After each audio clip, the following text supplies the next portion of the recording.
ist Atlantis konkret untergegangen? Was hat zum Untergang geführt? Sie forschen am Urklang, an Kernfusion oder sonstige Dinge?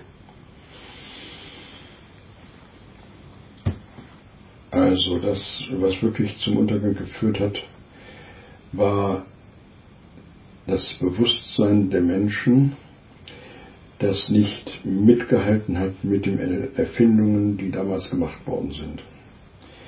Das heißt, das Bewusstsein dafür, wie gefährlich die Instrumente gewesen sind, die entwickelt wurden, hat nicht mitgehalten mit dem technischen Fortschritt, der da war.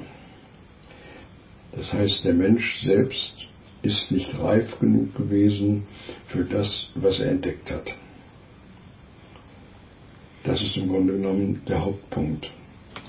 Und die Kräfte, die hier entwickelt worden waren, sind nicht so sehr die Kräfte der Atomkraft gewesen wie in der jetzigen Zeit, sondern es sind die Kräfte gewesen, die durch Magnetwellen entstanden sind und durch Kristalle, die in bestimmten Schwingungssituationen etwas verändert haben. Waren die Atlantis-Bewohner größer als die heutigen Menschen? Wie hoch war ihre damalige durchschnittliche Lebenserwartung, also kurz am Ende? Ja, unterschiedlich. Je nachdem, wie gesund sie durch das Leben gegangen sind, haben sie auch unterschiedliche Lebenserwartungen gehabt, genau wie ihr. Aber die durchschnittliche Lebenserwartung lag im Schnitt über 100 Jahre und die Größe war mit bis zu 30 bis 50 Zentimetern größer, als ihr es heute erlebt. Okay. In welchem Zeitraum war Lemuria oder Lemurien, ich weiß nicht, wie man sagt, aktiv und haben die Atlantis-Bewohner es versenkt? Sie haben es nicht versenkt, sondern es ist zusammen mit Atlantis untergegangen. Es war sozusagen ein Gegenpol zu der Technisierung von Atlantis. Gab es in Lemurien eine Kultur des mit der Natur Lebens und es gab hier auch sehr viele feinstoffliche Verhältnisse, die sozusagen mit der Natur zusammengelebt haben und die belebte Natur und der Mensch waren sozusagen sich sehr nahe. Das ist der Unterschied zu der technischen Seite gewesen, die in Atlantis eine größere Rolle gespielt hat.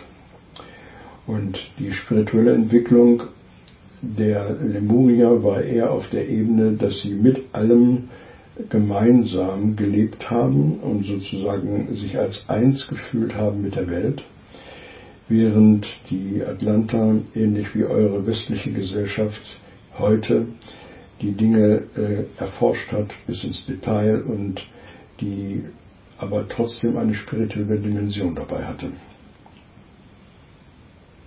Aus meiner Sicht sind sich viele Vertreter von Wissenschaft und Esoterik heute Spinnefeind. Liegt das auch an der uns schlummernden Erinnerung an das untergegangene Atlantis oder hat das auch andere Gründe?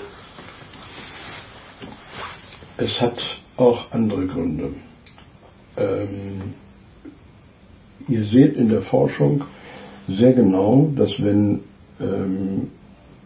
zum Beispiel in der Physik bei euch die Grenzen des Wahrnehmbaren und Messbaren erreicht werden, dass dann Forscher tatsächlich auch dazu neigen, eine Ebene zuzulassen und wahrzunehmen, die mehr in die Richtung des Esoterischen geht und wo Annahmen gemacht werden, dass es etwas gibt, eine Kraft gibt, die sozusagen die Materie beeinflusst.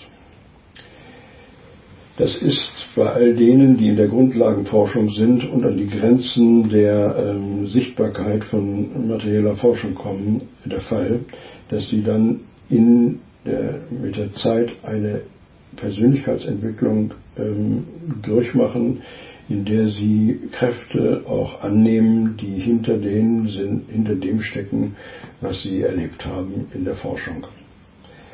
Und gleichzeitig habt ihr in dieser Welt viele Menschen, die sich gar nicht erst auf die Forschung einlassen, sondern sofort eine Ebene erreichen möchten, in der die feinstofflichen Kräfte sofort wahrgenommen werden, die sich nur esoterisch an die Dinge heranbewegen und nicht über die Grundlagenforschung dieser Welt.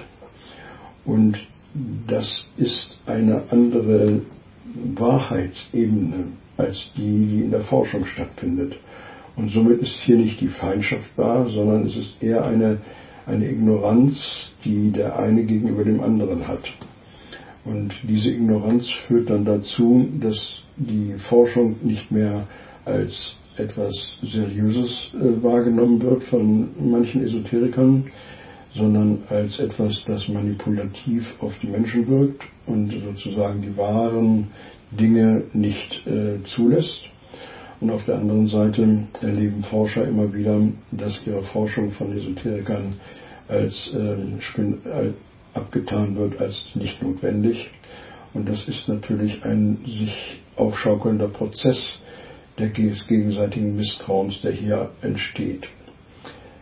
Alle diejenigen, die wirklich tiefer gehen wollen und die Dinge nebeneinander auch erkennen können, halten nichts davon, Forschung und Esoterik komplett voneinander zu trennen, sondern das Wissen um die Dinge und die Wahrnehmung dessen, was außerhalb der Forschung möglich ist, kann die Forschung sozusagen ergänzen. Aber es braucht dazu eine große Toleranz gegenseitig. Wo ist der nächste von 3D-Wesen bewohnte Planet? Ich habe gelesen, dass es in der lokalen Gruppe der Galaxienhaufen nur 3 3D-Welten gibt. Stimmt das? Und waren die erdennahen Planeten Mars und Venus ebenfalls einmal von 3D-Wesen bewohnt? Also von Wesen, die ähnlich wie Menschen sind, nicht. Aber es waren Wesen dort auf den erdnahen Planeten um die Sonne herum. Und es gibt auch im Weltraum weitere Planeten, die erdähnliche Strukturen aufweisen und hier auch mehrere andere Varianten des Lebens vorhanden sind, die sich vergleichen lassen mit dem, was ihr lebt. Es ist aber sehr weit entfernt und es wird in eurer Zeit keine Kontakte geben. Sind die Sichtungen von UFOs 3D-Raumschiffe oder fünfdimensional? Ja, der 5- und der 7-dimensionalen Ebene. Wieso kann man sie dann teilweise knipsen oder sind das Fotomontagen?